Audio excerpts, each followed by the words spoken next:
Hi mga sir, Kinansky TV nga pala, and for today's video, pag-uusapan natin kung paano mo magsimula ng food cart business, mapa OFW ka man or mapa nasa Pilipinas ka pa. So before that, mag-intro muna tayo. Let's go!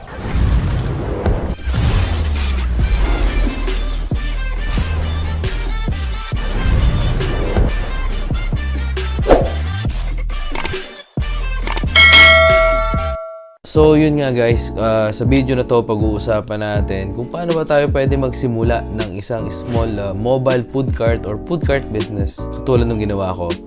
For your information guys, isa nga pala akong OFW and isa sa mga challenges sa aming mga OFW ay pag-open ng business sa Pinas. So may mga mas madadali naman tayong options. Pwede tayong mag-franchise. So hindi na natin kailangan problemahin lahat ng mga bagay-bagay. And yung business natin is meron na siyang system. Okay, so mas mapapadali na mangyayari na lang talaga is magbabayad tayo as a franchisee. And yun, mas pinili ko na ako talaga mag-open na sarili kong food cart since yung background ko naman talaga is nasa food industry ako. And I've been working in different kind of restaurants, different kind of concept for the past 10 years here in Kuwait. Yun nga, kailangan natin magkameron ng idea or ma-imagine kung ano bang product ang gusto nating ibenta or food na gusto nating iserve sa gagawin nating mobile food cart. So, meron akong tatlong bagay na kinonsider bago ko i-open yung food cart ko. Andyan yung product, location, and yung pinaka-food cart natin. So, dito muna ako nagsimula. Mas simple. Hindi muna ako pumunta sa mga technical na bagay. And yun, explain ko sa inyo kung ano ba yung mga nakita ko. So, sa product, iniisip ko kung ano ba yung bibihira and hindi natin usually nakikita sa mga food cart, mobile food cart na nakikita natin sa kalye. Kasi kadalasan andyan na si Kwek-Kwek, si Fishball, si Siomai, si Pares. So mostly yung mga nakikita natin sa kalsada. So nag-isip ako ng ibang concept and I came out with the Japanese street food concept. Okay, so Japanese street food concept yung napili ko. Approved! Kasi napansin ko, mostly nasa mga malls yung mga Japanese restaurants. Like Dotonbori, Yabu, House of Katsu. So, yun, napansin ko na hindi talaga natin makikita yung mga products na meron sila doon sa mga mobile food cart na nakikita natin sa lansangan.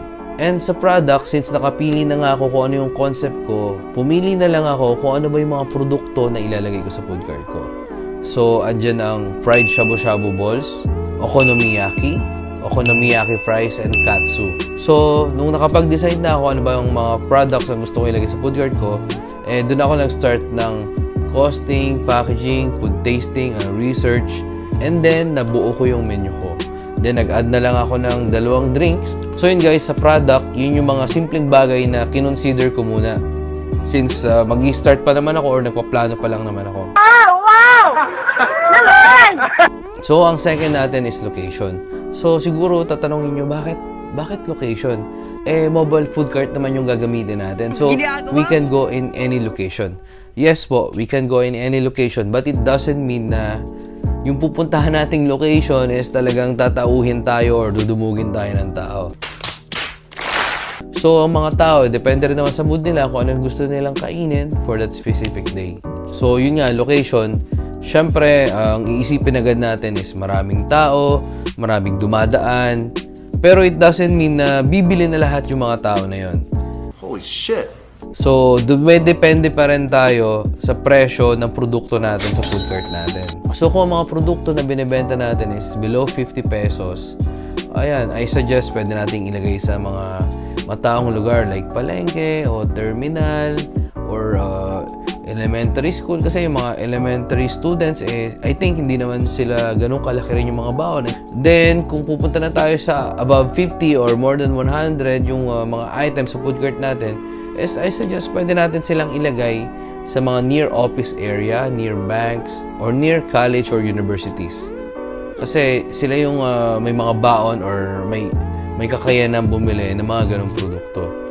Big brain! So, ganun kahalaga yung pagpili ng tamang location kasi it doesn't mean na mobile food cart tayo marami na tayo magiging customer sa lahat ng places na pupunta natin. Ang ibig sabihin lang nito is pwede tayong pumunta sa kahit saang lugar. Pero still, kailangan nating piliin kung anong lugar at sino yung mga possible customers natin. Since naplano ko na ang product at ang magiging location ng food cart ko, so yung pangatlo is ito na nga yung gagawin kong food cart. So sa food cart, kailangan nating bumili syempre ng motorsiklo, okay? And yung food cart natin, which is doon natin ipe-prepare ang ating mga produkto. So bago ako mag-start magpagawa ng food cart, syempre nag-research muna ako. Naningin-ningin ng mga pictures, naningin-ningin ako doon sa mga food cart na nakikita ko sa kalsada. Big brain move. And medyo may mga napansin ako na slight na pagkakaiba sa kanila. Depende sa produkto na binibenta nila. Merong food cart na nakadesign for fishball, pares, lugaw. So, halos pare-parehas naman sila. Pero yung pinakaloob niya, dun sila nagkakaiba. So, bale, gumawa ako ng design or ng sketch para ma-visualize ko kung saan ko ba ilalagay yung fryer, yung stove, and yung mga cooler, ganon. So after that, natapos ko rin design ng gusto ko sa food cart ko. Then ang kasunod naman natin is yung kulay ng cart natin, yung logo, yung branding ng ating produkto. So it's either pwede kayong kumuha ng stickers, pwede kayong maglagay ng tarpaulin. Pero ang masasuggest ko sa inyo is tarpaulin na lang instead of stickers kasi mas mura yon and mas madali siyang palitan if ever gusto nyo magpalit ng concept, gusto nyong i-customize or baguhin yung design ng cart nyo, is hindi siya ganun kamahal and mas madali siyang palitan. So after ko matapos yung design ng food cart ko, nakipag-usap na ako sa welder, pinakita ko yung aking design, kung paano yung gusto kong mangyari sa food cart ko. And after nag-agree kami sa presyo, kasunod naman nito is nakipag-usap naman ako sa mga nagpiprint ng tarpaulin. And kinuha ko yung tamang sukat on each sides ng aking food cart para sakto lang rin yung ipapaprint ko sa kanila. Since meron na nga akong design na napili para sa food cart ko. So guys, ito yung tatlong bagay na ni-consider ko bago ako mag-start na aking food cart business. Product, location, and food cart. So I hope guys may natutunan kayo sa simpleng video na to kung ano yung mga bagay na pwede nyong i-consider before kayo mag-open ng mobile food cart business. So once again, this is Kenansky TV.